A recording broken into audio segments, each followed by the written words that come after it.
Hello बच्चों, welcome to Quantum Academy Varanasi centre. और क्या हाल चाल आप लोग का? सब बढ़िया? पढ़ाई वढ़ाई हो रहा है ना? ठीक है। देखो, इसके पहले अभी हम लोगों ने लेक्चर 1 अपलोड किया था, जिसमें हम लोगों ने क्या क्या पढ़ा था कि चेंज क्या होता है, फिजिकल चेंज, केमिकल चेंज, फिर characteristics of chemical reaction, reaction को बैलेंस कैसे करेंगे, ये सारी चीज़ें हम लोगों ने क्या किया था पिछले लेक्चर में देखा था। देखे हो ना? हाँ, अगर नहीं देखो तो पहले जाके उसको देखो, ठीक है, क्योंकि उसको देखोगे तब जाके तुम्हें यहाँ पे चीज़ें समझ में आएगा कि केमिकल, क्योंकि तुम्हें पता तो होना चाहिए ना। अब भैया हम लोग पढ़ रहे हैं केमिकल रिएक्शन इक्वेशन, अब तुम्हें पता ही नहीं चलेगा कि केमिकल रिएक्शन क्या होता है, इक्वेशन क्या होता है, ठीक है, रिएक्टेंट क्या होता है, प्रोडक्ट क्या होता है, तो तब तक तुम्हें ये सब कहाँ पता चलेगा? इस लेक्चर में फिर कुछ समझ में ही नहीं आएगा तुम्हें ना। तो इसी वजह से पहले क्या करो तुम लोग कि जाके लेक्चर 1 देखो, ठीक है ना। तो आज हम लोग लेक्चर 2 पढ़ेंगे, और लेक्चर 2 में क्या पढ़ेंगे? टाइप्स ऑफ रिएक्शन पढ़ेंगे। टाइप्स ऑफ केमिकल रिएक्शन की केमिकल रिएक्शन कितने तरह के होते हैं, वो सारे लेक्चर 2 में हम लोग पढ़ेंगे, ठीक है, जिसमें हम लोग उस पर क्वेश्चन भी देखेंगे, सारी चीज़ें, ठीक है। तो स्टार्ट किया जाए, ठीक है। और पढ़ाई वढ़ाई करते रहो यार, पढ़ाई से मजाक नहीं, ठीक है। देखो, लेक्चर 2 हम लोग का स्टार्ट होने जा रहा है, उसके लिए लेक्चर 1 क्लियर होना चाहिए, ठीक है। और ये बताओ तुम लोग पहले मुझे कि लेक्चर 1 में अगर जो जो देख लिया, क्या उसको कोई प्रॉब्लम है? देखो, अगर कोई भी प्रॉब्लम है, ठीक है, तो सीधे क्या करो, वहां पे कमेंट कर दो कि हाँ सर ये देखिए प्रॉब्लम है, ये चीजें, तो वो क्या होगा, वो तुम्हारे प्रॉब्लम का सॉल्यूशन दिया जाएगा, ठीक है। इसको याद रखना। चलो आगे बढ़ते हैं, हम लोग अपना लेक्चर स्टार्ट करते हैं। बहुत अच्छा सा प्यारा सा लेक्चर, तुम लोग भी ऐसे प्यारे बच्चे हो, ठीक है। चलो, different types of chemical reaction. Chemical reaction जो है कितने तरह के होते हैं, तो हम लोग के पास टोटल 5 है। कितने हैं? 5 तरह के केमिकल रिएक्शन है, देख लो कौन कौन से हैं। वन बाय वन सब पे डिस्कस करेंगे। सबसे पहला है हमारे पास कॉम्बिनेशन रिएक्शन।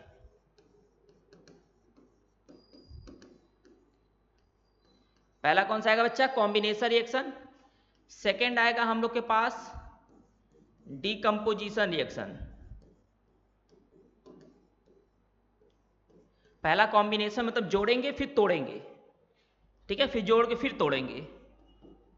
किस मूवी का डायलॉग है जी कि पहले जोड़ेंगे फिर तोड़ेंगे फिर जोड़ के दोबारा तोड़ेंगे? तो पहला हो गया कॉम्बिनेशन, फिर हो गया डिकम्पोजिशन, फिर आएगा डिस्प्लेसमेंट। डिस्प्लेसमेंट रिएक्शन, फिर आएगा डबल डिस्प्लेसमेंट,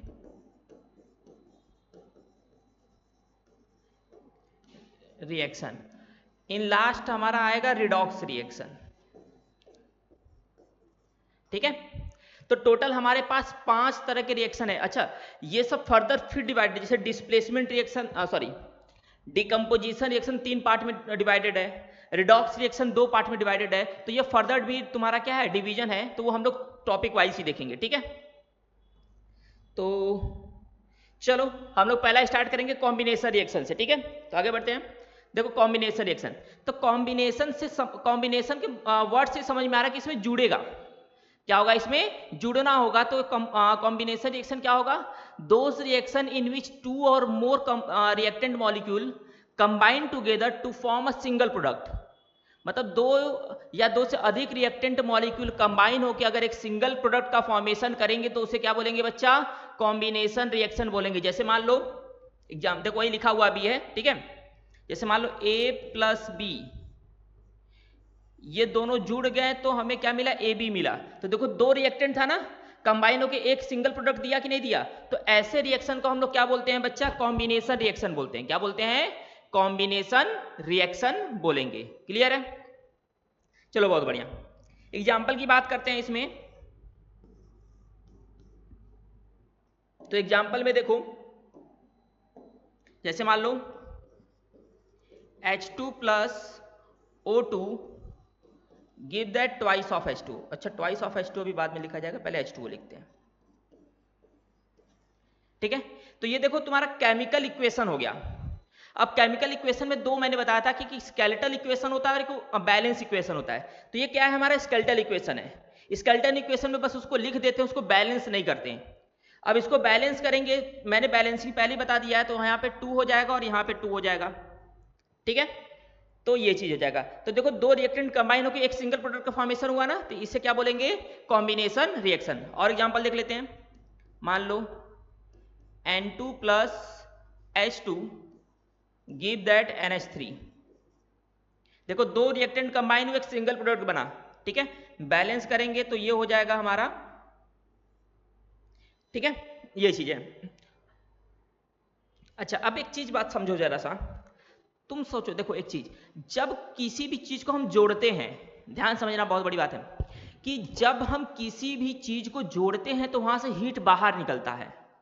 मैंने इंडोथर्मिक एक्सोथर्मिक तुम्हें बताया ही है, ठीक है। तो समझो एक चीज कि अगर हम किसी भी दो चीजों को जोड़ने की कोशिश करते हैं तो वहां से क्या होता है, हीट बाहर निकलना, वहां से हमेशा हीट क्या होगा, बाहर निकलेगा, वहां से हीट रिलीज ही रिलीज होगा, ठीक है। मतलब कि जब हम ये बोल रहे हैं कि जब कोई भी दो चीज आपस में ज्वाइंट होगा तो वहां से हीट रिलीज होगा, तो हीट रिलीज होने के प्रोसेस को क्या बोलते हैं, कौन सा रिएक्शन बोलते हैं, एक्सोथर्मिक रिएक्शन। अरे बताओ ना, यही ना बोलते हैं। अरे हाँ ना बोल भैया, क्या बोलते हैं, एक्सोथर्मिक रिएक्शन। अरे बोले बताए तो तुम लोग को, इसीलिए मैंने बोला ना कि जाके पीछे लेक्चर 1 देखो, क्योंकि लेक्चर 1 में देखो सारी चीजें है ना यार, उसमें एक्सोथर्मिक रिएक्शन क्या होता है, इंडोथर्मिक रिएक्शन क्या, तो सारी चीजें है उसमें, ठीक है, तो उसको देखो, इसलिए मैं बोल रहा था। तो मतलब कि जितने भी कॉम्बिनेशन रिएक्शन होंगे वो सब के सब क्या होंगे,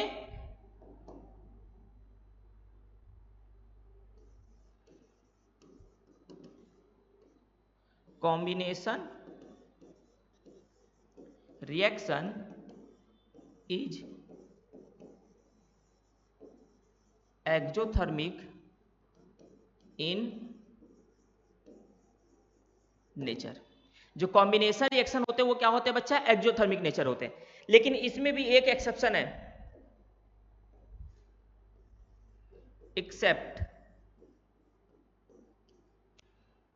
एक्सेप्ट किसको छोड़कर, photosynthesis, except photosynthesis process,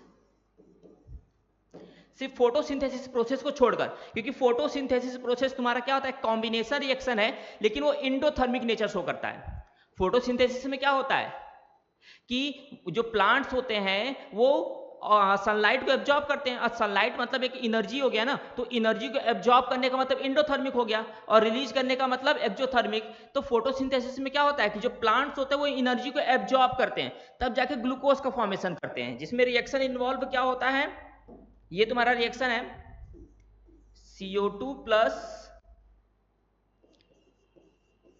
H2O give that. अच्छा क्या एब्जॉर्ब करता है, लाइट के प्रेजेंस में होता है तो तुम्हें क्या मिलता है, ग्लूकोज C6H12O6 प्लस H2O, ठीक है, सॉरी H2O कर रहा हूं, प्लस ऑक्सीजन, ठीक है। तो ये देखो ग्लूकोज बना, ठीक है, तो उसे हम लोग क्या बोलते हैं कि ये तुम्हारा क्या होता है, एक्सोथर्मिक सॉरी इंडोथर्मिक प्रोसेस होता है। क्या होता है, इंडो, क्योंकि ये लाइट एब्जॉर्ब कर रहा है। और रेस्पिरेशन प्रोसेस जो होता है वो क्या हो जाता है तुम्हारा, वो क्या हो जाएगा, एक्सोथर्मिक हो जाएगा, वो अभी आगे आएगा, ठीक है। तो समझ में आ गया कॉम्बिनेशन रिएक्शन क्या होता है, कोई दिक्कत, ठीक है। तो कॉम्बिनेशन रिएक्शन क्या होगा, जिसमें दो या दो से अधिक रिएक्टेंट मॉलिक्यूल कंबाइन होंगे और एक सिंगल प्रोडक्ट का फॉर्मेशन करेंगे, तो उसे क्या बोलेंगे हम लोग, कॉम्बिनेशन रिएक्शन बोलेंगे। और बच्चा ये जनरली क्या होता है, एक्सोथर्मिक नेचर होता है, किसको छोड़कर, फोटोसिंथेसिस को, ठीक है। चलो बहुत बढ़िया, आगे बढ़ते हैं। नेक्स्ट हमारा क्या है, डिकम्पोजिशन रिएक्शन है। क्या है बच्चा, अब डिकम्पोजिशन से समझ में आ रहा है, डिकम्पोज मतलब टूटना। तो इसमें क्या होगा, इसमें सिंगल रिएक्टेंट मॉलिक्यूल क्या होगा, डिकम्पोज या स्प्लिट होके दो या दो से अधिक प्रोडक्ट का फॉर्मेशन करेंगे। देखो ये लिखा हुआ है, those reaction in which a compound break into simpler substance elements और compound are called decomposition reaction. तुम्हें ये स्टेटमेंट लिखना है तो ये लिखो, या तो सिंपली ये लिखो, the reaction in which single reactant molecule split और डिकम्पोज टू गिव टू और मोर देन टू प्रोडक्ट, ठीक है। स्प्लिट होकर दो या दो से अधिक प्रोडक्ट का फॉर्मेशन करेगा तो उसे हम लोग क्या बोलेंगे, डिकम्पोजिशन रिएक्शन बोलेंगे। जैसे मान लो कि AB है तो ये डिकम्पोज होकर क्या देगा, A प्लस B दिया, तो ये तुम्हारा क्या हो जाएगा, डिकम्पोजिशन रिएक्शन। जिस एग्जाम्पल की बात कर लेते हैं हम लोग, जैसे मान लो कैल्शियम कार्बोनेट है, अब ये डिकम्पोज होकर तुम्हें क्या देगा, calcium oxide plus CO2 gas. तो देखो सिंगल रिएक्टेंट डिकम्पोज होकर दो प्रोडक्ट का फॉर्मेशन किया ना, तो इसे हम लोग क्या बोलेंगे बच्चा, डिकम्पोजिशन रिएक्शन बोलेंगे। क्या बोलेंगे, डिकम्पोजिशन रिएक्शन बोलेंगे। कोई दिक्कत, पक्का? चलो अच्छा, जैसे मान लो एमोनिया है, एक और देख लो, एमोनिया NH3, ये टूटेगा तो क्या देगा, N2 प्लस H2 देगा, ये भी डिकम्पोजिशन रिएक्शन होगा, ठीक है। अच्छा, अब किसी चीज को तोड़ने के लिए ये बताओ, अगर हम इसको तोड़ेंगे तो इसको एनर्जी देंगे ना, तब ना टूटेगा। सोचो जरा सा कि इसको अगर हमें तोड़ना है तो हम इसको एनर्जी देंगे तब जाके टूटेगा।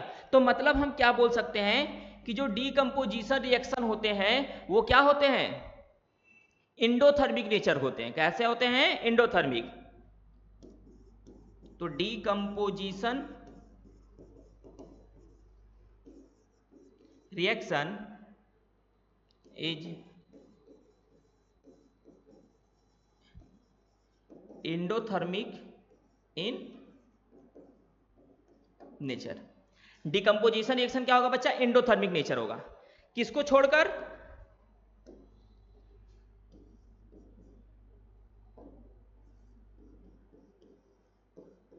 एक्सेप्ट रेस्पिरेशन प्रोसेस, ठीक है।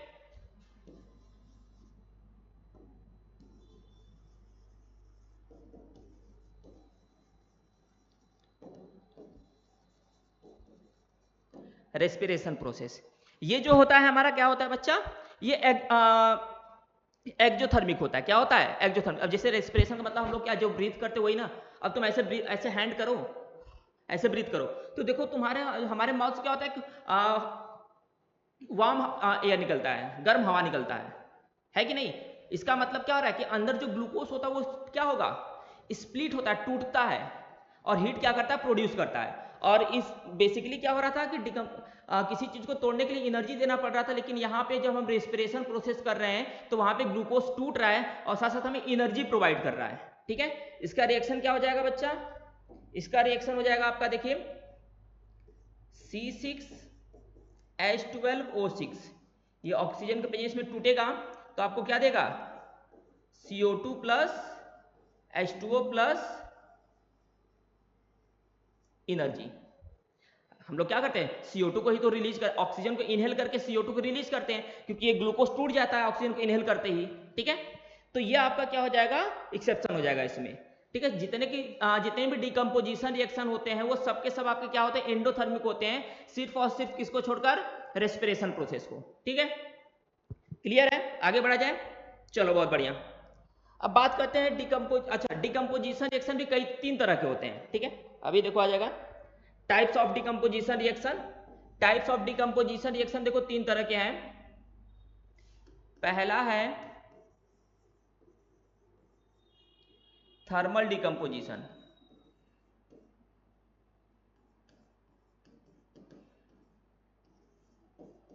थर्मल डिकम्पोजिशन मतलब हीट के प्रेजेंस में टूटेगा।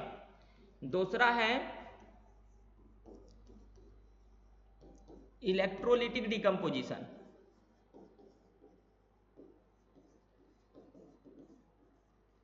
तीसरा है फोटोलिटिक डिकम्पोजिशन।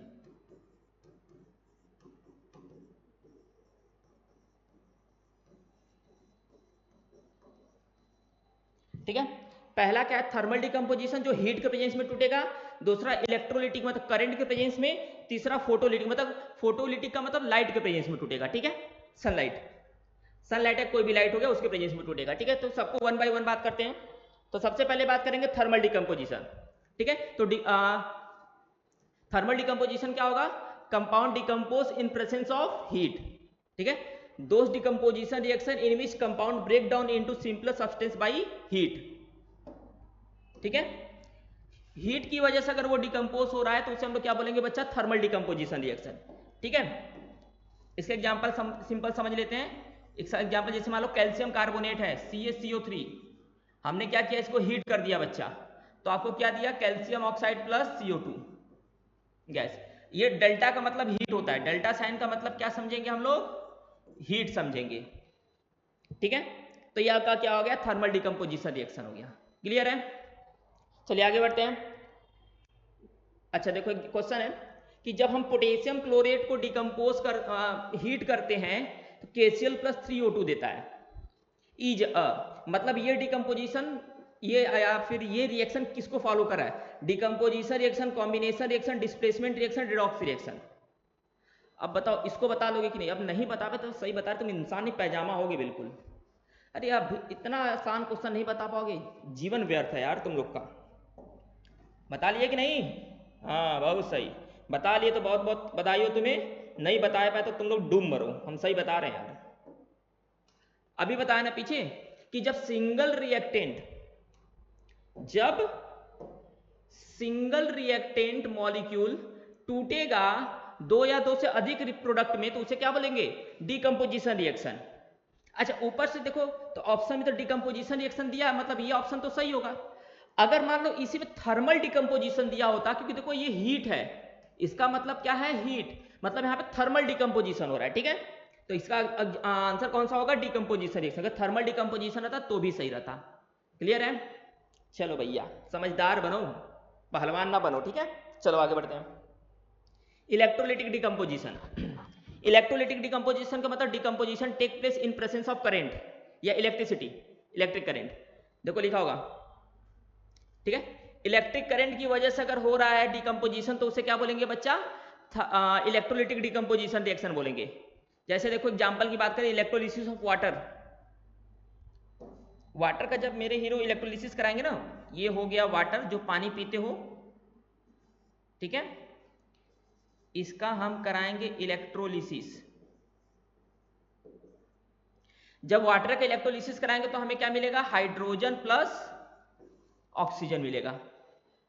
इसी दोनों से मिलकर ये बनता है, जब इसमें बहुत ज्यादा अमाउंट बहुत हाई करंट वोल्टेज पास कराएंगे तो ये वाटर टूट के हाइड्रोजन प्लस ऑक्सीजन मिलने लगेगा, ठीक है। ये चीजें बैलेंस करोगे तो ये 2 हो जाएगा, ये 2 हो जाएगा और ये ठीक वैसे रहेगा। तो ये हमारा क्या हो जाएगा, electrolysis of water, electrolytic decomposition में। अच्छा इलेक्ट्रोलिटिक डिकम्पोजिशन में एक हमारे पास आता है इलेक्ट्रोलिसिस ऑफ ब्राइन सॉल्यूशन, इसी के बाद होगा आई थिंक, हाँ देखो इलेक्ट्रोलिसिस ऑफ ब्राइन सॉल्यूशन। अच्छा ब्राइन सॉल्यूशन होता क्या है, देखो ब्राइन सॉल्यूशन किसे बोलते हैं, NaCl के सॉल्यूशन को हम लोग क्या बोलते हैं, ब्राइन सॉल्यूशन बोलते हैं बच्चा, ठीक है। NaCl के सॉल्यूशन को क्या बोलेंगे, ब्राइन सॉल्यूशन। देखो लिखा होगा ना, electrolysis of brine a concentrated solution of sodium chloride, sodium chloride के सॉल्यूशन को ही ब्राइन बोलते हैं। तो electrolysis of brine is the process of passing an electric current through the solution to produce hydrogen gas, chlorine gas and sodium hydroxide. मतलब current pass कराते हैं, जैसे देखो अगर मान लो, इसको अच्छे से समझा जाए, देखो ऐसे हो सकता है फुल डिटेल भी पूछ दे, बट हमारा क्या है बच्चा, हमें तो पढ़ना है तो हम पढ़ेंगे। देखो रिएक्शन देखो, सोडियम क्लोराइड और वाटर है, इसका हम क्या कराते हैं, इलेक्ट्रोलिसिस कराते हैं। तो हमें क्या मिलता है बच्चा, हमें मिलेगा sodium hydroxide plus chlorine gas plus hydrogen gas, हमें इतनी चीजें मिलती है। अब इलेक्ट्रोलिसिस कराने का मतलब हमारे पास एक इलेक्ट्रोलिटिक सेल होना चाहिए, ठीक है, एक सेल बनेगा, मैं वो बना रहा हूं, देखो मान लो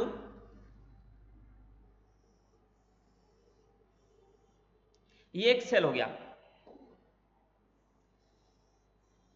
ठीक है, इसमें हमने क्या किया, NaCl के सॉल्यूशन को भर दिया, ठीक है, ये हमारा क्या है बच्चा, NaCl सॉल्यूशन है, मतलब वाटर और NaCl नमक। इसमें हमने क्या किया, रॉड को डिप किया, इलेक्ट्रोड इसमें लगाया,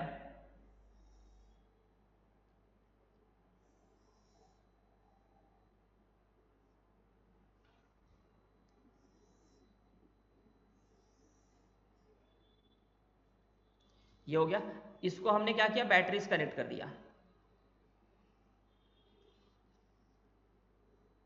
ये नेगेटिव टर्मिनल, ये पॉजिटिव टर्मिनल। इस इलेक्ट्रोड को हमने बोला कैथोड, क्या बोला बच्चा, कैथोड। जिसके पास निगेटिव चार्ज होता है। कौन सा चार्ज? Negative charge. इसको हमने बोला एनोड, जिसके पास कौन सा चार्ज होगा बच्चा? Positive charge.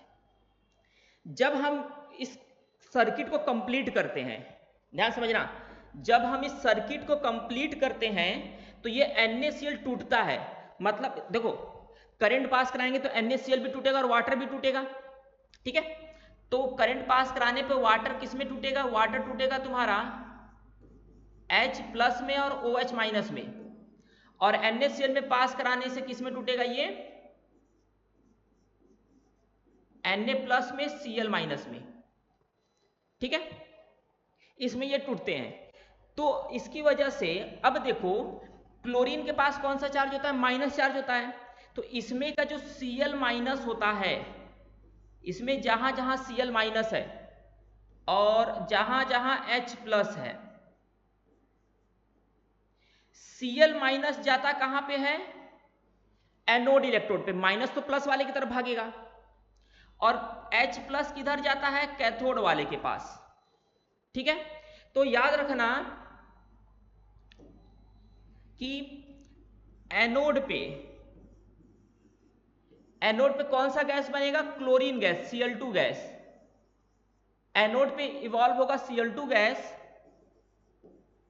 और कैथोड पे इवॉल्व होगा हाइड्रोजन गैस, ठीक है। और Na+ और OH- कंबाइन होकर क्या बना लेंगे? NaOH बना लेंगे। क्या बना लेंगे? NaOH बना लेंगे, ठीक है। तो क्वेश्चन पूछ देता है कि बताओ, ठीक है, इलेक्ट्रोलिसिस ऑफ ब्राइन में हाइड्रोजन गैस किस पे लिबरेट होता है, कहाँ, किस इलेक्ट्रोड पे बनता है, और किस इलेक्ट्रोड पे क्लोरीन गैस बनता है? तो एनोड पे क्या बनेगा? Chlorine gas. कैथोड पे क्या बनेगा? हाइड्रोजन गैस बनेगा। क्लियर है? तो ये हमारा क्या है? इलेक्ट्रोलिसिस ऑफ ब्राइन है। अब यहां से हाइड्रोजन गैस क्या होगा? बबल के फॉर्म में बाहर निकल जाएगा, इसी तरह निकलेगा ना मेरे भैया।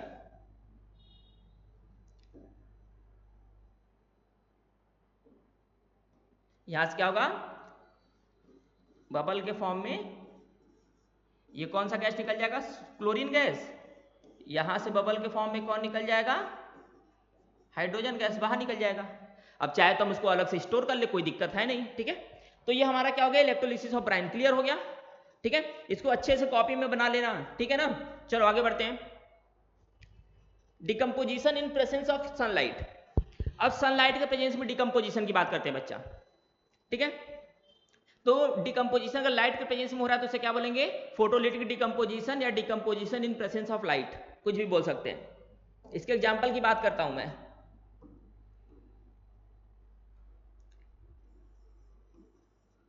जैसे मान लो सिल्वर क्लोराइड है, AgCl, ठीक है। AgCl ये तुम्हारा व्हाइट पाउडर होता है। इसको जैसे ही हम लोग क्या करेंगे? लाइट के प्रेजेंस में छोड़ेंगे। जैसे ये लाइट के कांटेक्ट में आएगा तो जो व्हाइट, अब होता क्या है कि ये सिल्वर प्लस क्लोरीन गैस के फॉर्म में बाहर निकल जाता है, और ये सिल्वर किस में कन्वर्ट हो जाता है? ग्रे कलर में। मतलब कि जैसे सिल्वर क्लोराइड को हम लोग लाइट के कांटेक्ट में ले जाएंगे तो तुरंत वो व्हाइट पाउडर किस में कन्वर्ट हो जाता है? ग्रे में कलर में कन्वर्ट हो जाता है, जिससे हमें पता चलता है कि क्या फॉर्मेशन हो रहा है वहां पे? सिल्वर का फॉर्मेशन हो जाता है। क्या फॉर्मेशन हो जाता है? सिल्वर का। तो मतलब ये क्या होता है? आसानी से क्या होता है? टूट जाता है, डिकम्पोज हो जाता है। क्लियर है? ये तुम्हारा क्या था? Decomposition in presence of light, ठीक है। अच्छा, इस व्हाइट सिल्वर क्लोराइड का फॉर्मेशन कैसे होता है? कैसे होगा? तो सिल्वर क्लोराइड, चलो भैया आगे आ जाएगा। कोई ऐसे मान लो अगर करना चाहो तो हो जाएगा। किससे? हम सिल्वर नाइट्रेट का रिएक्शन करा देंगे, किसके साथ? सोडियम क्लोराइड के साथ। सोडियम नाइट्रेट बन जाएगा और सिल्वर क्लोराइड बन जाएगा, ठीक है। तो कोई दिक्कत है नहीं उतना। चलो आगे बढ़ते हैं। ये क्लियर हो गया ना? चलो बहुत सही। अब उसके बाद देख, लिखा हुआ है, क्वेश्चन है, which of the following reaction is an endothermic reaction? कौन सा इंडोथर्मिक रिएक्शन है इन चारों में से? इंडोथर्मिक का मतलब जो हीट एब्जॉर्ब करेगा, इंडो का मतलब इनसाइड। तो ये बताओ, बर्निंग ऑफ कोल, किसी चीज को जलाओगे तो वो हीट देगा तुम्हें, तो ये तो नहीं होगा। डिकम्पोजिशन, अच्छा, decomposition of vegetable matter into compost, ठीक है। मतलब किसी चीज डिकम्पोजिशन कराएंगे तो डिकम्पोज, किसी चीज को तोड़ने के लिए एनर्जी देना पड़ेगा ना। बताओ, किसी चीज को तोड़ने के लिए एनर्जी क्या करना पड़ेगा? देना पड़ेगा, ठीक है। तो डिकम्पोजिशन रिएक्शन क्या हो जाएगा तुम्हारा, एंडोथर्मिक हो जाएगा। ठीक है, मतलब एक ये तो समझ में आ रहा है एंडोथर्मिक। अभी दो ऑप्शन और देखेंगे। प्रोसेस ऑफ रेस्पिरेशन, रेस्पिरेशन क्या है, जब ऐसे हम लोग ब्रीथ करते हैं तो हीट बाहर निकलता है, मतलब वो क्या होगा, एक्जोथर्मिक। तो ये तो खत्म। ठीक है, तो ये हो जाएगा decomposition of vegetable matter into compost, वो भी हो जाएगा। ठीक है, और decomposition of calcium carbonate to form quicklime and carbon dioxide, तो ये भी तुम्हारा क्या हो जाएगा, एंडोथर्मिक हो जाएगा। तो इसमें दो चीजें हैं तुम्हारे पास। ठीक है, एक मिनट बच्चा, अरे यार बड़ा देख रहे हो, फोन पे फोन, फोन पे फोन, एकदम फोन नहीं क्या हो गया, क्या बताया जाए तुम लोग को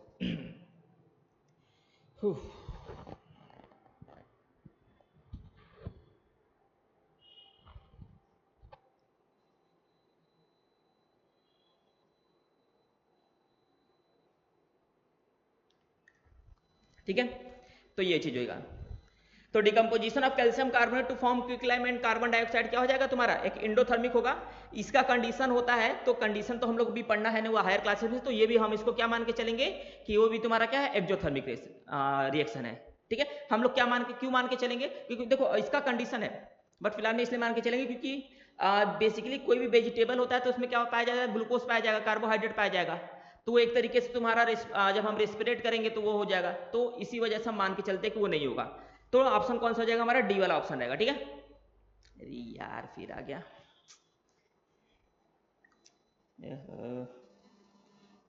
बड़ी पंचायत है, देख रहे हो ना। चलो कोई नहीं, समझ में आ गया ना। तो इसमें से कौन सा हो जाएगा, decomposition of calcium carbonate to form quicklime and carbon dioxide, ये हमारा क्या हो जाएगा कि एंडोथर्मिक प्रोसेस हो जाएगा, और बाकी सारे क्या है, एक्सोथर्मिक। चलो आगे बढ़ते हैं। डिस्प्लेसमेंट रिएक्शन, देखो डिस्प्लेसमेंट रिएक्शन में होता क्या एक्चुअली, डिस्प्लेसमेंट रिएक्शन में क्या होगा, the reaction in which more reactive element displace less reactive element from their aqueous solution, मतलब कि कोई रिएक्शन हो रहा है जिसमें जो मोर रिएक्टिव एलिमेंट, जो ज्यादा ताकतवर रहेगा, वो कम ताकतवर को क्या करेगा, वहां से मार के भगा देगा, है कि नहीं। ये तो सत्य है ना, जीवन का सत्य क्या है कि ताकतवर हम इंसान हमेशा कम ताकतवर को क्या करता है, दबा के रखता है। तो यहां पे क्या करेगा, ताकतवर इंसान कम ताकतवर इंसान को भगा देगा मारकर। ठीक है, तो डिस्प्लेसमेंट रिएक्शन क्या हो जाएगा कि the reaction in which more reactive element displace less reactive element from their aqueous solution, उसके एक्वस सॉल्यूशन से मोर रिएक्टिव एलिमेंट क्या करेगा, लेस रिएक्टिव एलिमेंट को तड़ी पार करा देगा। ठीक है, चलो देखो वही चीज लिखा हुआ है यहाँ पे। अब एग्जाम्पल की मैं बात कर रहा हूं, एग्जाम्पल देखो, जैसे मान लो जिंक है प्लस कॉपर सल्फेट का सॉल्यूशन है, तो जिंक की रिएक्टिविटी ज्यादा होती है और कॉपर की रिएक्टिविटी कम होती है, तो क्या हो जाएगा, तो क्या बनेगा, जिंक कॉपर को यहां से मार के भगा देगा, चलो तुम्हारा काम खत्म। तो बनेगा जिंक सल्फेट प्लस क्या हो जाएगा, कॉपर बाहर हो जाएगा। ये कॉपर सल्फेट का कलर कैसा होता है, ब्लू कलर होता है, कैसा होता है, स्काई ब्लू। जैसे जिंक से रिएक्शन होगा तो ये स्काई ब्लू क्या हो जाएगा, डिसअपियर हो जाएगा तुम्हारा, वो चेंज हो जाएगा। ठीक है, ये चीज, तो इसे हम लोग क्या बोलते हैं, डिस्प्लेसमेंट रिएक्शन। या जैसे मान लो कि हमने क्या किया, सोडियम को फेरस सल्फेट से रिएक्शन कराया FeSO4 से, तो सोडियम की रिएक्टिविटी ज्यादा होगा तो क्या करेगा, आयरन को डिस्प्लेस करेगा और बनाएगा सोडियम सल्फेट प्लस आयरन बाहर। ठीक है, तो ये हमारा क्या हो जाएगा, डिस्प्लेसमेंट रिएक्शन। अब बात ये आएगा कि सर पता कैसे चलेगा कि कौन ज्यादा रिएक्टिव है कौन कम रिएक्टिव है कि नहीं, ये भी तो भैया बहुत बड़ी बात है ना, कि हमें पता कैसे चले कि कौन ज्यादा रिएक्टिव है कौन कम रिएक्टिव है। ठीक है, तो इसीलिए हमारे पास इसके लिए क्या है कि इलेक्ट्रोकेमिकल सीरीज है, जिसे हम लोग रिएक्टिविटी सीरीज बोलते हैं। क्या बोलते हैं मेरे बच्चे, रिएक्टिविटी सीरीज बोलते हैं। ठीक है, उस रिएक्टिविटी सीरीज से हमें पता चलता है कि किसकी रिएक्टिविटी ज्यादा है और किसकी रिएक्टिविटी कम है। मैं वो बना दे रहा हूं,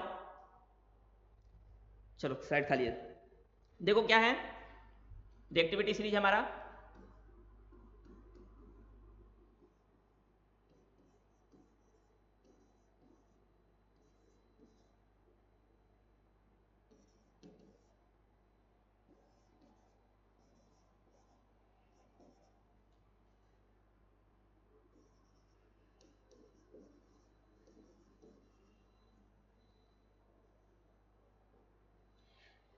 देखो गड़बड़ हो गया, चलो मैं रुक जाओ फिर से ऊपर थोड़ा बनाता हूँ कि सारा आ जाए एक लाइन में ना। देखो, potassium, sodium, calcium, magnesium, aluminium, zinc, iron, tin, lead, hydrogen, copper, mercury,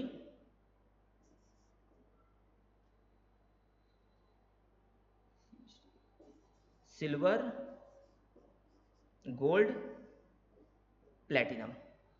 potassium, sodium, calcium, magnesium, aluminium, zinc, iron, tin, lead, hydrogen, copper, mercury, silver, gold, platinum.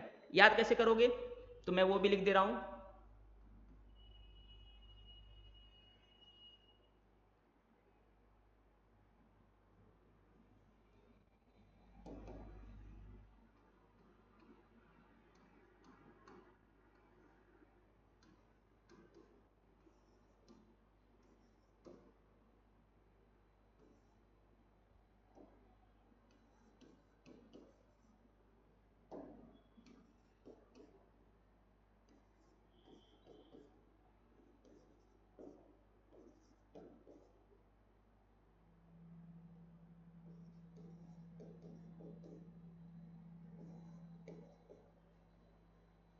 ठीक है, यहां तक याद कर लोगे तो उसके नीचे का तुम्हारा इजी है। देखो, काशीनाथ का माली आलू जरा फीका, ये ऐसन रखो चाहे ना रखो कोई दिक्कत है, 10th में ऐसे ऐसन है नहीं, ठीक है, फीका पकाता है। इस तरीके से याद करोगे, यहां तक याद कर लो, क्योंकि तुम्हें यहां तक के ज्यादातर एलिमेंट देते हैं, यहां कॉपर तक के, कॉपर के नीचे का एलिमेंट नहीं आता है। ठीक है, तो हाइड्रोजन की जगह आएगा कॉपर, तो इतना याद कर लोगे तो काम हो जाएगा। अब देखो डाउन द ग्रुप जो है रिएक्टिविटी, ठीक है, वो क्या करेगा? डिक्रीज करेगा। नीचे की तरफ जाएंगे तो रिएक्टिविटी क्या करेगा? डिक्रीज करेगा। ठीक है, मतलब सबसे ज्यादा रिएक्टिव कौन होगा? पोटेशियम, और सबसे कम रिएक्टिव कौन होगा? प्लेटिनम, गोल्ड, ये सब। अच्छा ये तुम बताओ, अगर गोल्ड को तुम बाहर ऐसे छोड़ दो, क्या वो किसी के साथ रिएक्शन करता है? नहीं करता है ना। लेकिन आयरन को छोड़ दो तो क्या होता है? रस्ट लग जाता है, जंग, रस्टिंग ऑफ आयरन, जंग लग जाता है, कोरोजन हो जाता है ना। तो क्यों? क्योंकि आयरन की रिएक्टिविटी ज्यादा है, प्लेटिनम की या गोल्ड की रिएक्टिविटी क्या है? कम है। अब जैसे तुमसे बोल दे कि ठीक है बताओ aluminium sulphate Al2SO4 whole thrice, इसको हमने दो एलिमेंट से रिएक्शन कराया। मान लो मैंने एक कराया इसका मैग्नीशियम के साथ रिएक्शन, और एक हमने कराया इसका आयरन के साथ रिएक्शन। तो ये बताओ एल्युमिनियम यहां पे है, एल्युमिनियम के ऊपर मैग्नीशियम, मतलब मैग्नीशियम की रिएक्टिविटी ज्यादा है और एल्युमिनियम का कम है, तो मतलब यहां पे मैग्नीशियम क्या करेगा? एल्युमिनियम को डिस्प्लेस करेगा, और क्या बनेगा? मैग्नीशियम सल्फेट MgSO4 प्लस क्या बाहर निकल जाएगा? एल्युमिनियम बाहर निकल जाएगा।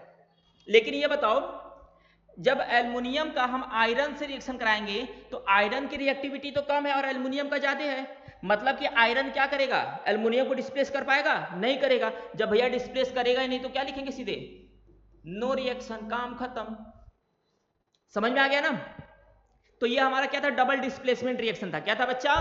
डबल डिस्प्लेसमेंट, सॉरी डबल कराओ, डिस्प्लेसमेंट रिएक्शन था। क्या था? डिस्प्लेसमेंट। क्लियर है? आगे बढ़े। ये रिएक्टिविटी सीरीज तुम्हें याद होना चाहिए, देखो मैं पहले बता दे रहा हूं, ठीक है। चलो आगे बढ़ता हूं।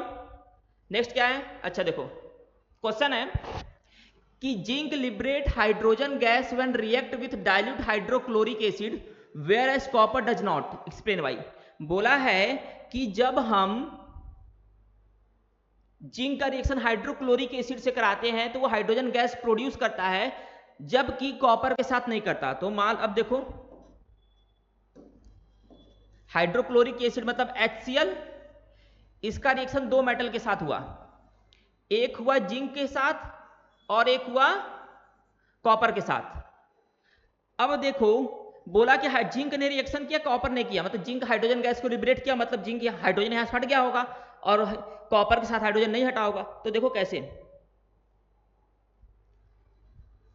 हाइड्रोजन यहां पे है, अब देखो जिंक हाइड्रोजन के ऊपर है, मतलब जिंक की रिएक्टिविटी हाइड्रोजन से ज्यादा है, लेकिन कॉपर देखो यहां पे है हाइड्रोजन से नीचे, तो क्या हुआ? मतलब हाइड्रोजन की रिएक्टिविटी ज्यादा, कॉपर का कम है, तो कॉपर क्या हाइड्रोजन को डिस्प्लेस कर पाएगा? नहीं कर पाएगा। जब नहीं कर पाएगा तो देखो जिंक जब रिएक्शन करेगा तो zinc chloride plus hydrogen gas बाहर निकलेगा और यहां पे क्या होगा? नो रिएक्शन हो जाएगा। सिंपल सी बात है, समझ में आया? ठीक है, आगे बढ़ा जाए। चलो बहुत बढ़िया, आगे बढ़ते हैं। आगे देखो double displacement reaction. Double displacement reaction में क्या होता है बच्चा? चेंज ऑफ आयन होता है। क्या होता है? Change of ion. मतलब दो रिएक्टेंट होंगे, उसमें से क्या होगा? आयन अपन इसमें एक्सचेंज हो जाएंगे। ठीक है, और अगर कोई ऐसा रिएक्शन जिसमें दो लिक्विड आपस में रिएक्ट करे और एक प्रोडक्ट बने जो कि इनसॉल्युबल हो, तो उसे हम लोग क्या बोलते हैं? प्रेसिपिटेशन रिएक्शन बोलते हैं। क्या बोलते हैं? Precipitation reaction. देखो लिखा होगा, those reaction in which two compounds exchange their ions to form two new compound are called double displacement reaction if one of the product form is a solid। अगर मान लो जो प्रोडक्ट बना दो ठो, उसमें से अगर कोई एक सॉलिड है, form A product form is a solid basically insoluble in water, it is called precipitation reaction. ठीक है, अगर कोई भी सॉलिड प्रोडक्ट एक बन गया तो उसे हम लोग क्या बोलेंगे? प्रेसिपिटेशन रिएक्शन बोलेंगे। ठीक है, एग्जाम्पल की बात करते हैं। जैसे मान लो कि हमने रिएक्शन करा दिया लेड नाइट्रेट PbNO3 का होल ट्वाइस, इसको पोटेशियम आयोडाइड से हमने रिएक्शन कराया, दोनों के दोनों ट्रांसपेरेंट होते हैं। जैसे ही हम रिएक्शन कराएंगे तो क्या बनेगा? लेड आयोडाइड बनेगा, PbI2 plus potassium nitrate KNO3। ठीक है, और ये जो लेड नाइट्रेट बनता है इसका कलर कैसा होता है बच्चा? येलो कलर होता है। कैसा कलर होता है? Yellow colour. ठीक है, तो ये हो जाएगा हमारा। क्लियर है? अच्छा, ये क्या होता है? इनसॉल्युबल प्रोडक्ट होता है लेड आयोडाइड, तो मतलब ये क्या होगा? प्रेसिपिटेशन रिएक्शन भी इसको हम बोल सकते हैं। क्या बोल सकते हैं? प्रेसिपिटेशन रिएक्शन भी। बहुत सारे इसमें कुछ एग्जांपल हैं। जैसे मान लो आपने क्या किया, NaCl को रिएक्शन करा दिया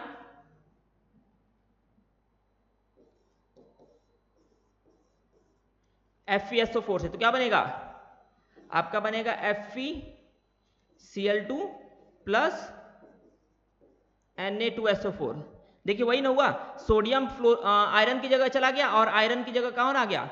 और सोडियम की जगह कौन आ गया? आयरन आ गया। तो यहाँ पे एक्सचेंज ऑफ आयन ही हुआ है। ठीक है, तो इसे हम लोग क्या बोलते हैं? Double displacement reaction. देखो कई बार पूछ देता है कि पहचानो ये किस टाइप का रिएक्शन है, तो डबल डिस्प्लेसमेंट रिएक्शन को पहचानना आसान है। उसमें क्या होगा? एक दूसरे से वो एक्सचेंज हो जाएंगे, तो इसका मतलब वो क्या हो जाएंगे? Double displacement reaction. ठीक है, आगे बढ़ा जाए। चलिए आगे बढ़ते हैं। अच्छा देखिए, नेक्स्ट हमारे पास है, when hydrogen sulphide gas is passed through a blue solution of copper sulphate, a black precipitate of copper sulphide is obtain and the sulphuric acid so form remain in the solution, the reaction is an example of. तो ये reaction किसका example होगा? तुम्हें ये बताना है, जल्दी बताओ। अरे यार, एक तो फोन पे फोन से हम उससे परेशान हो जाते हैं। तुम लोग का सही है यार, जल्दी बताओ, तब तक भी देख लेते क्या है, किसका फोन आ रहा है। परेशान आत्मे लोग हैं हमारे साथ बहुत ज़्यादा, इसीलिए। ठीक है, जल्दी बताओ। अरे यार यार, तुम लोग इंसानों की पैजामा। ये बताओ क्या बोला? हाइड्रोजन सल्फाइड, ये बोला है, मतलब H2S। हाइड्रोजन सल्फाइड रिएक्शन किससे करा है? Blue solution. ब्लू सॉल्यूशन किसका होता है? अभी तो मैंने बताया ना, कॉपर सल्फेट का। तो CuSO4,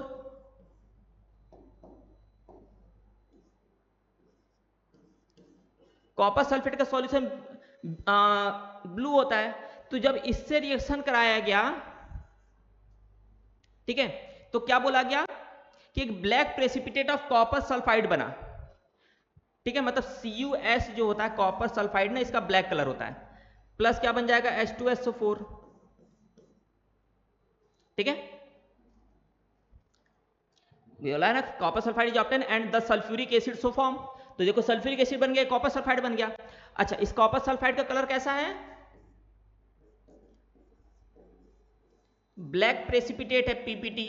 देखो ये प्रेसिपिटेशन रिएक्शन हो गया। तो क्या हो रहा है यहाँ पे? दो रिएक्टेंट है ना, इसमें चेंज ऑफ आयन हो रहा है ना। हाइड्रोजन कॉपर की जगह चला गया, कॉपर हाइड्रोजन की जगह आ गया, तो क्या होगा, डबल डिस्प्लेसमेंट रिएक्शन। तो देखो डबल डिस्प्लेसमेंट कहाँ है, ये है चौथा ऑप्शन, सही है हमारा। क्लियर है, आगे बढ़ा जाए, पक्का, चलो बहुत सही, आगे बढ़ते हैं। रिडॉक्स रिएक्शन, अब बात करते हैं रिडॉक्स रिएक्शन क्या होता है बच्चा, तो समझे रिडॉक्स रिएक्शन क्या होता है। The reaction in which both oxidation and reduction take place simultaneously, मतलब वो रिएक्शन बच्चा जिसमें ऑक्सीडेशन और रिडक्शन दोनों एक साथ हो, उसे हम लोग क्या बोलते हैं, रिडॉक्स रिएक्शन बोलते हैं। समझ में आया। रिडॉक्स रिएक्शन क्या होता है, the reaction in which both oxidation and reduction take place simultaneously, मतलब एक ही साथ उसमें ऑक्सीडेशन भी होगा रिडक्शन भी होगा, तो उसे हम लोग क्या बोलेंगे, रिडॉक्स रिएक्शन। अब बात यह आता है कि सर ये ऑक्सीडेशन और रिडक्शन क्या होता है, तो एक चीज समझना, ये जो रिडॉक्स रिएक्शन है ना, ये दो तरह का होता है। एक होता है ऑक्सीडेशन रिएक्शन और एक होता है बच्चा रिडक्शन रिएक्शन। ये दो तरह के रिएक्शन होते हैं इसमें, इसी को हम लोग क्या बोलते हैं, रिडॉक्स रिएक्शन। ठीक है, इसको अलग अलग मतलब कि वन बाय वन पढ़ते हैं, होगा आगे देखा जाए। अच्छा, वही टाइप्स ऑफ रिडॉक्स रिएक्शन वही दो है ना जो मैंने बताया अभी।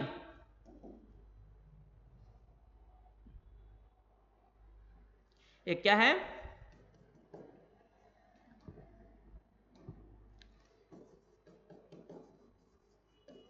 एक ऑक्सीडेशन रिएक्शन और दूसरा रिडक्शन रिएक्शन, है कि नहीं, अरे हाँ ना बोल भैया, है ना।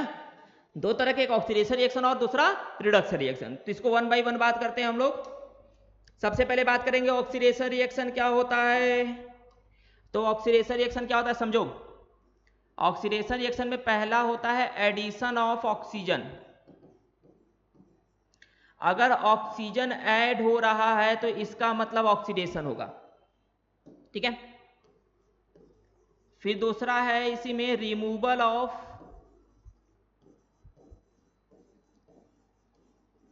हाइड्रोजन। अगर हाइड्रोजन रिमूव हो रहा है तो उसे हम लोग क्या बोलेंगे, उसको भी हम लोग बोलेंगे ऑक्सीडेशन रिएक्शन। तो ऑक्सीजन ऐड होगा तो भी ऑक्सीडेशन, अगर रिमूव हुआ तो भी, सॉरी हाइड्रोजन रिमूव हुआ तो भी ऑक्सीडेशन, ठीक है। जैसे एग्जांपल की मैं बात करूं, मान लो जिंक को मैं जब ऑक्सीजन से रिएक्शन कराता हूं तो बनता है जिंक ऑक्साइड। तो ये बताओ जिंक यहां पे तो अकेला था ना, उसके साथ वो अकेलापन था, बेचारा एकदम अकेला बैठा हुआ था, कोई रिश्तेदार कोई नाता कुछ नहीं। लेकिन कुछ समय बाद इसके जीवन में कौन आए, एक सुंदर कन्या। कौन आया, एक सुंदर कन्या आई इसके जीवन में। देखो कौन आया, एक सुंदर कन्या, ऑक्सीजन। तो अब इस जिंक के साथ ऑक्सीजन तो लिपट गया ना, मतलब जुड़ गया ना उसके साथ, उसका अर्धांगिनी बन गई ना। तो जिंक के साथ देखो ऑक्सीजन जुड़ा, तो मतलब जिंक का क्या हो रहा है मेरे बच्चे, ऑक्सीडेशन। क्या हो रहा है, ऑक्सीडेशन, मतलब जिसके साथ ऑक्सीजन ऐड हुआ उसका ऑक्सीडेशन होगा। क्लियर है। अच्छा ये ऑक्सीजन वाले टर्म में हो गया, हाइड्रोजन वाले टर्म में भी देख ले तू सब। जैसे मान लो एमोनिया NH3, शादीशुदा इंसान है बेचारा, गलत नजर मत डालो इसके ऊपर तुम लोग, तुम लोग को भरोसा नहीं है, ठीक है। मस्त अपने दोस्त के साथ, वाइफ के साथ, जिसके साथ भी घूम रहा होगा बेचारा, मस्त घूम रहा था, मजा ले रहा था जीवन का। तभी साथ में क्या हुआ, नाइट्रोजन के साथ बेचारा अकेला हो गया, हाइड्रोजन रिमूव, हाइड्रोजन क्या हुआ, भाग गया। तो अभी देखो साथ साथ में थे, अब हो गए दूर दूर, मतलब कि नाइट्रोजन से हाइड्रोजन रिमूव हो गया ना। और रिमूवल ऑफ हाइड्रोजन मतलब कि इस नाइट्रोजन एमोनिया का, जो एमोनिया के पास हाइड्रोजन था वो क्या हुआ, रिमूव हो गया। तो रिमूवल ऑफ हाइड्रोजन को भी क्या बोलेंगे मेरे बच्चे, ऑक्सीडेशन बोलेंगे। क्या बोलेंगे, ऑक्सीडेशन। समझ में आया। ये एमोनिया है, इसको एमोनिया बोलते हैं, एमोनिया, ठीक है। तो एमोनिया का भी क्या हो रहा है, ऑक्सीडेशन हो रहा है। क्लियर हो गया, ठीक है। चल यार एक चीज और थोड़ा सा क्या हो जाता है, इसको थोड़ा सा मैं एडजस्ट कर लूँ यार, हो जाएगा ना। नहीं हुआ मेरे भाई, ओहो हो गया था यार।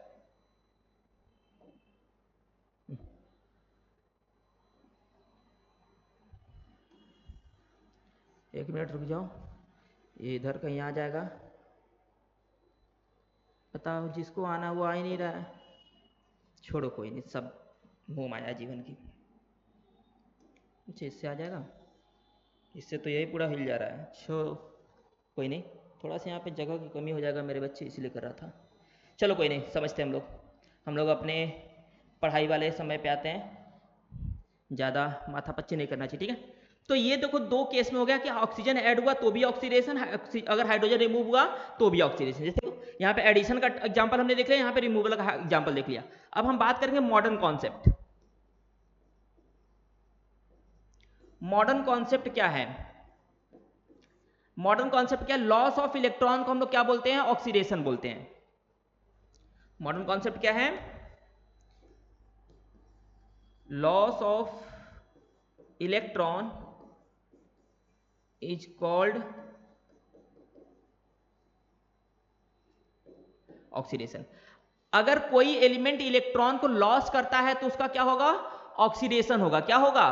ऑक्सीडेशन। ये देखो, ये वाला जो कॉन्सेप्ट वो 11th में हमें जरूरत पड़ता है, 10th में बस दिया हुआ है कि ठीक है ये भी होता है, बट एक्चुअल रिक्वायरमेंट इसका 11th में होता है, ठीक है। जैसे मान लो कि जिंक है, ये कौन है मेरा बच्चा? ये है जिंक। जिंक देखो आराम से है, कोई इलेक्ट्रॉन को गेन या लॉस नहीं किया है। अगर ये जिंक तुम्हारा Zn+2 में चला गया तो कितना इलेक्ट्रॉन लॉस किया इसने? 2 इलेक्ट्रॉन को लॉस कर दिया। तो इसका मतलब जिंक का क्या हो रहा है? ऑक्सीडेशन। क्योंकि देखो 2 इलेक्ट्रॉन को लॉस किया, तभी तो जितना लॉस करेगा उतना प्लस चार्ज आता है। देखो +2 आने का मतलब जिंक ने 2 इलेक्ट्रॉन लॉस किया, तो इसका मतलब जिंक का क्या हो रहा है? ऑक्सीडेशन हो रहा है। या मान लो सोडियम है, सोडियम है तो ये Na+ बन गया, इसने 1 इलेक्ट्रॉन लॉस किया, तो इसका भी क्या हो रहा है? ऑक्सीडेशन हो रहा है। क्लियर है? पक्का? चलो बहुत बढ़िया। तो एक टर्म हम जानते हैं इसमें बहुत इंपॉर्टेंट, जीवन काल के लिए हमारे इंपॉर्टेंट पॉइंट क्या है मेरे बच्चे? ठीक है, जिस रिएक्टेंट का ऑक्सीडेशन होता है उसे हम लोग क्या बोलते हैं? Reducing agent. ध्यान समझो, जिसका ऑक्सीडेशन होगा उसे क्या बोलेंगे? Reducing agent. ठीक है, रिएक्टेंट which oxidize और oxidation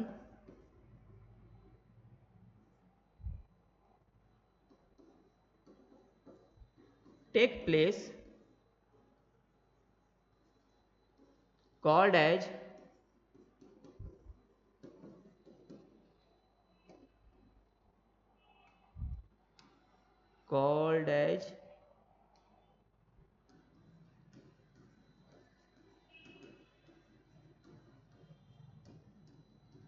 reducing agent.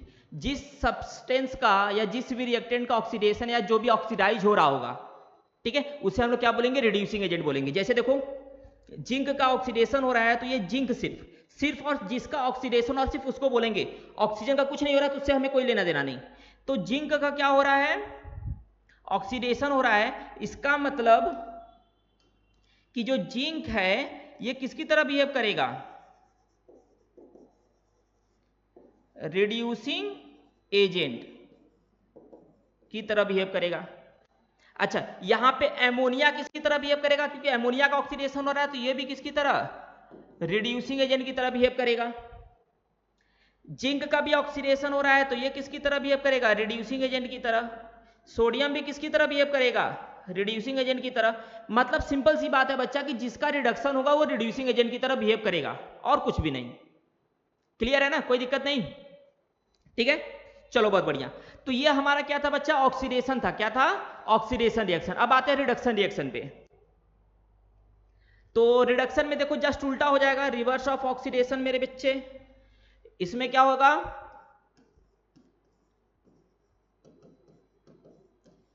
Addition of hydrogen removal of oxygen, ये हो जाएगा। ठीक है, तो इसे हम लोग क्या बोलेंगे? क्या बोलेंगे?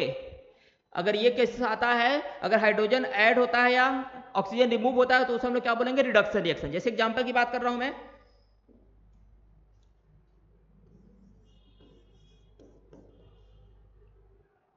एग्जांपल में समझो। जैसे मान लो कि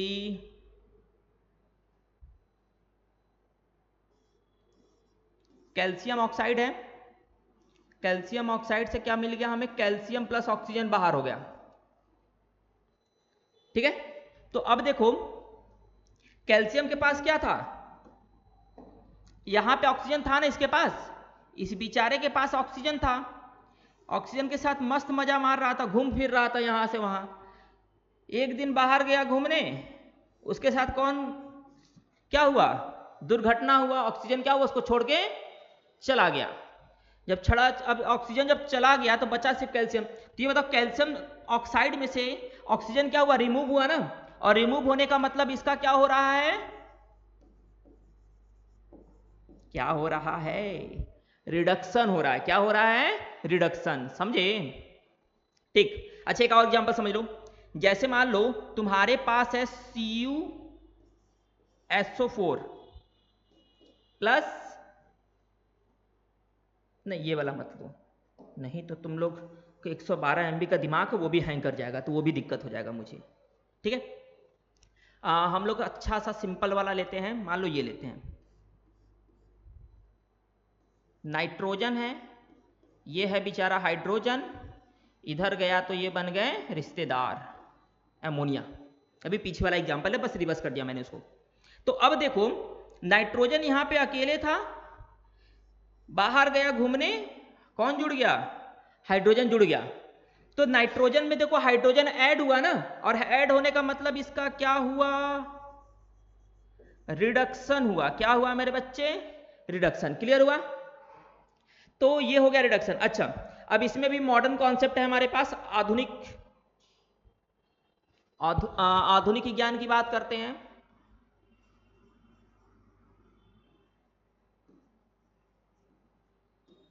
मॉडर्न कॉन्सेप्ट क्या हो जाएगा? मॉडर्न कॉन्सेप्ट होगा कि जैसे लॉस ऑफ इलेक्ट्रॉन का ऑक्सीडेशन हो रहा था, तो यहां पे gain of electron called as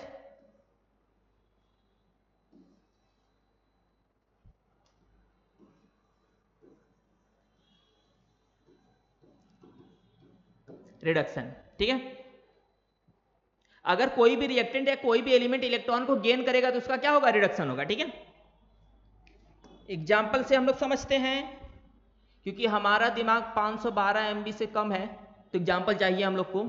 जैसे मान लेते हैं हमारे पास है Cu+2, इसने क्या किया? 2 इलेक्ट्रॉन को गेन किया, तो इसने क्या बना दिया? कॉपर बना दिया। तो देखो इसने 2 इलेक्ट्रॉन गेन किया तब ना जाके कॉपर बना, तो इसका मतलब यहां पे क्या हो रहा है? इसका हो रहा है रिडक्शन। क्या हो रहा है? रिडक्शन। अगर दूसरा एग्जांपल समझा जाए, जैसे मान लो Cl2 है, इसने क्या किया? 2 इलेक्ट्रॉन गेन किया और क्या बना दिया? ट्वाइस ऑफ Cl-, तो ये भी क्या होगा? ऑक्सीडेशन ही होगा। या मान लो Na+ है, इसने भी 2 इलेक्ट्रॉन, सॉरी अब इसने 2 नहीं करेगा, ये 1 इलेक्ट्रॉन को गेन करेगा तो क्या बनाएगा मेरे बच्चे? सोडियम बना दिया। तो देखो अगर इलेक्ट्रॉन कोई गेन करेगा तो ऑक्सीडेशन, लॉस करेगा तो रिडक्शन। मॉडर्न कॉन्सेप्ट का नाम ये था। ठीक है, अब इसमें भी तो हमारे पास एक बहुत अति आवश्यक बात आएगा, और वो अति आवश्यक बात क्या है मेरे बच्चे? वो अति आवश्यक बात यही है कि जिसका रिडक्शन होगा, जैसे जिसका ऑक्सीडेशन हो रहा था उसको रिड्यूसिंग एजेंट, तो जिसका रिडक्शन होगा उसे हम लोग क्या बोलेंगे? ऑक्सीडाइजिंग एजेंट बोलेंगे। तो इंपॉर्टेंट पॉइंट जरूरी है, तो क्या है? रिएक्टेंट विच रिड्यूस और रिडक्शन टेक प्लेस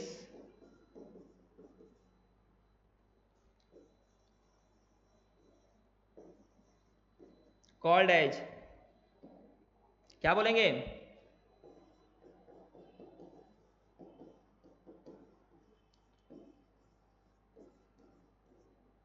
ऑक्सीडाइजिंग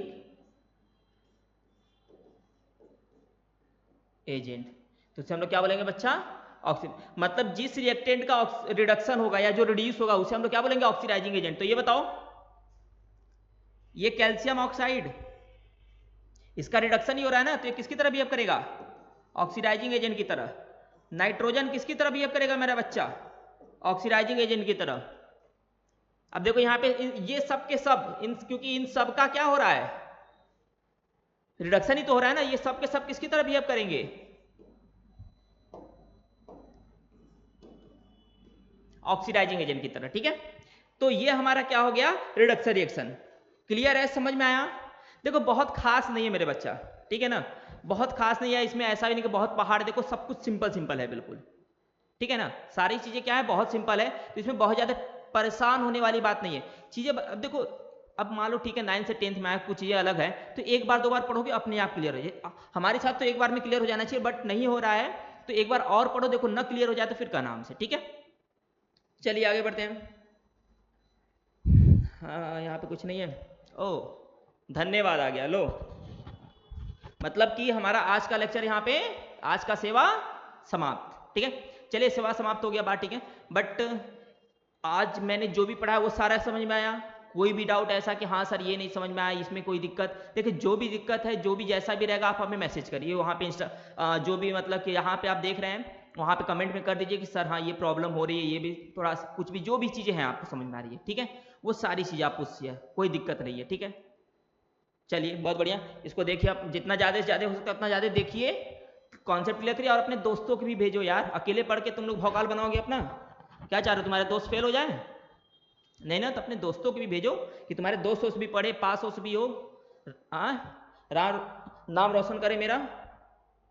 चलो ठीक है, तो बच्चा आज की क्लास ओवर करते हैं, फिर मिलते हैं नेक्स्ट लेक्चर में, और नेक्स्ट लेक्चर में हमारा ये चैप्टर समाप्त हो जाएगा। ठीक है, चलिए।